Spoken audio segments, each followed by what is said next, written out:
Hello दोस्तों, मैं दिलीप कुमार स्वागत करता हूं आप सभी का आपके अपने यूट्यूब चैनल अपनी पाठशाला विथ डीके पर। दोस्तों, आज इस वीडियो में हम ऋग्वेदकालीन आजीविका अर्थात अर्थव्यवस्था और वहां की धार्मिक जीवन के बारे में विस्तार से पढ़ेंगे। तो चलिए फटाफट शुरू करते हैं। ऋग्वेद में लोगों की आजीविका या अर्थव्यवस्था कि आखिर लोग किस तरह से अपना जीवन यापन करते थे, किस प्रकार के व्यवसाय करते थे। तो चलिए फटाफट शुरू करते हैं। ऋग्वेद काल में लोग विभिन्न व्यवसायों में संलग्न थे, मतलब कई तरह के व्यापार किया करते थे। परंतु इस दौरान कृषि और पशुपालन प्रमुख व्यवसाय था। सबसे प्रमुख व्यवसाय कौन सा था? कृषि और पशुपालन। इसके अतिरिक्त कुछ लोग अन्य रचनात्मक कार्यों में भी संलग्न थे, जैसे शिल्पकार, जैसे कि मकान उकान घर बनवाना, रथकार जो रथ बनाते थे, बढ़ई जो लकड़ी का कार्य करते थे, बुनकर जो कपड़े बुनते थे, चर्मकार जो चमड़ा से संबंधित कार्य करते थे, कुम्हार जो मिट्टी के बर्तन बनाते थे, और इसी प्रकार से कई लोग रचनात्मक कार्यों में संलग्न थे। इस समय रथों का महत्व काफ़ी अधिक था, जिस कारण से रथकार का जो था सो मान सम्मान इस समाज में, मतलब कि ऋग्वेदिक काल में बहुत अधिक था। ऋग्वेदिक काल में लोगों की मुख्य व्यवसाय जो था सो आजीविका का मुख्य साधन वह पशुपालन था। लोग गाय, भैंस, बकरी, बैल, घोड़ा, ऊंट आदि पालकर इन्हीं के माध्यम से अपनी जीविका चलाते थे। कृषि जो था सो उनका गौण व्यवसाय था, परंतु सबसे प्रमुख व्यवसाय वह पशुपालन था। पशुओं में गाय का महत्व सबसे अधिक था। गाय को संपत्ति का हिस्सा एवं विनिमय का साधन समझा जाता था। विनिमय अर्थात कोई भी वस्तु खरीदनी हो तो गाय के लेन देन से वह वस्तु खरीदी जा सकती थी। गाय को अघन्य अर्थात नहीं मारने योग्य कहा जाता था। जो लोग गाय को नुकसान पहुंचाते थे उसको कड़ी सजा मिलती थी। गाय के अलावा घोड़ा दूसरा सबसे महत्वपूर्ण पशु था, परंतु सबसे पहला महत्वपूर्ण वह गाय था और दूसरा घोड़ा था। घोड़े का जो प्रयोग था सो मुख्यतः रथों में होता था।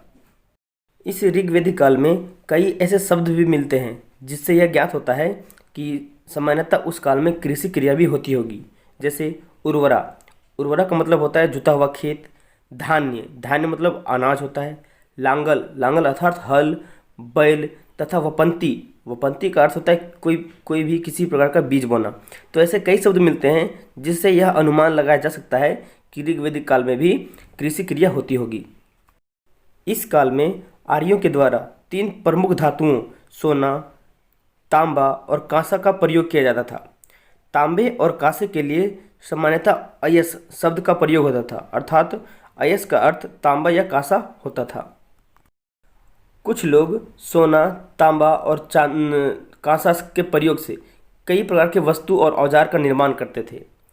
इस ऋग्वेद में पनि नाम के शब्द का उल्लेख मिलता है, जिसका अर्थ होता है जो पशुओं की चोरी करता है वैसा चोर को ही पनि कहा जाता था, या तो जो व्यापारी दूर दूर तक जाकर व्यापार करते थे उसके लिए भी इसी पनि शब्द का प्रयोग होता था। ऋग्वेदिक काल में पगड़ी और आभूषण स्त्री और पुरुष दोनों धारण करते थे। ठीक, इतने से हमने जाना कि ऋग्वेदिक काल में लोगों के आजीविका का मुख्य साधन जो था सो पशुपालन था। इसके अतिरिक्त वे लोग कृषि क्रिया भी करते थे। तो यहाँ तक हो गया आजीविका अर्थात अर्थव्यवस्था के बारे में। अब हम वहाँ के धार्मिक जीवन, पूजा पाठ के बारे में विस्तार से देखते हैं। तो ऋग्वेदिक काल के धार्मिक जीवन क्या था? तो ऋग्वेद में लगभग 33 देवी देवताओं के नाम मिलते हैं, जिसमें से इंद्र को सबसे प्रमुख देवता माना जाता है। कुछ देवी देवताओं के नाम इस प्रकार है, जैसे वरुण, इंद्र, अग्नि, यम, सोम, ऐसे कई देवता हैं। और इन 33 देवताओं को 3 कैटेगरी में बांटा गया था, 3 भागों में। पहला था आकाशीय देवता, जिसमें सूर्य, धौस अर्थात इंद्र के पिता, वरुण, विष्णु, सविता, उषा आदि आते थे। ये सारे आकाशीय देवता थे। फिर था अंतरिक्ष के देवता, इसमें इंद्र, रुद्र, मारुत, वायु आदि अंतरिक्ष के देवता आते थे। और तीसरा था पृथ्वी देवता, और पृथ्वी देवता में अग्नि, सोम, बृहस्पति, सरस्वती, पृथ्वी, ये सारे पृथ्वी देवता के अंतर्गत आते थे। तो इस प्रकार से ऋग्वेदिक काल के लगभग सभी 33 देवताओं को 3 भागों में बांट दिया गया था, आकाशीय देवता, अंतरिक्ष के देवता और पृथ्वी देवता।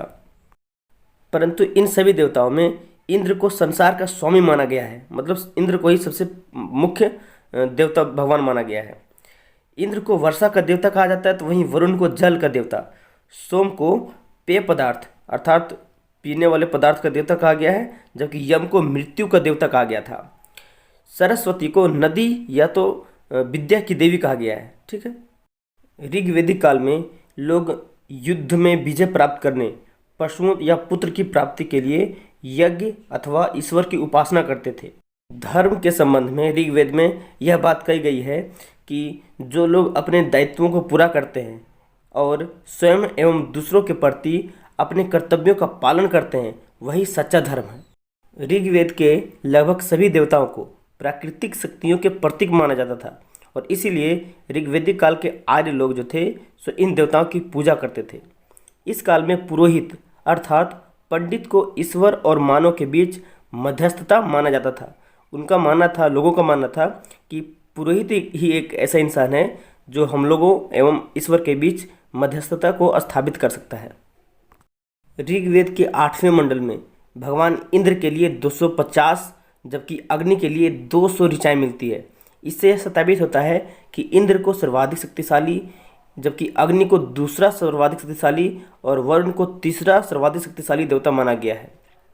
तो दोस्तों, ये था ऋग्वैदिक कालीन लोगों की आजीविका और वहाँ की धार्मिक व्यवस्था।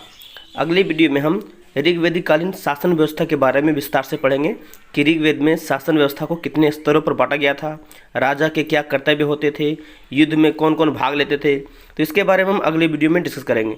तो आप आज के लिए इतना ही, तो मिलते अगले वीडियो में। तब तक के लिए जय हिंद, जय भारत।